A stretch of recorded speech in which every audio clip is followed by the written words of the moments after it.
কিছু কিছু জায়গায় দেখা যায় আমাদেরকে গালি দেওয়া হয়, আমাদের কাজে বাজে কথা বলা হয় এবং নেগেটিভ মন্তব্য করা হয়। সব কি বান্দা পারে না। আমাদের যদি কোনো মাহফিল মিস হয়, মানে মানুষের কিছু ধারণা হলো যে হুজুর তার আবার অসুখ হবে কেন। কি কথা কি বুঝতেছেন আপনারা? মানে আমি একটা ছোট্ট ছেলেকে বেশ কয়েক বছর আগে আমি জিজ্ঞাসা করলাম, আব্বু তুমি আমার দিকে তাকায় আসো কেন?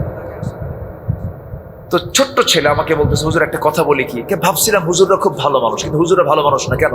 হুজুররা বিয়ে করে আবার বাচ্চা কাচ্চা হয়, ভালো হলো কেন? কি কথা কি বুঝতেছেন আপনারা?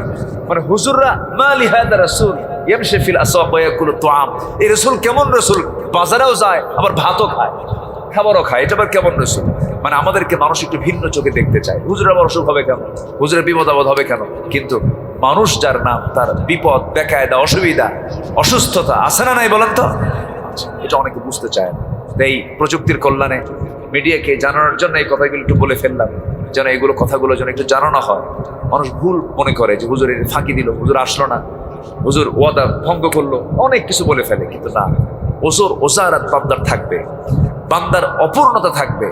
সকল পূর্ণতা, সকল অযোগ্যতা থেকে, সকল অক্ষমতা থেকে, সকল ব্যর্থতা থেকে মুক্ত তিনি আমার কে?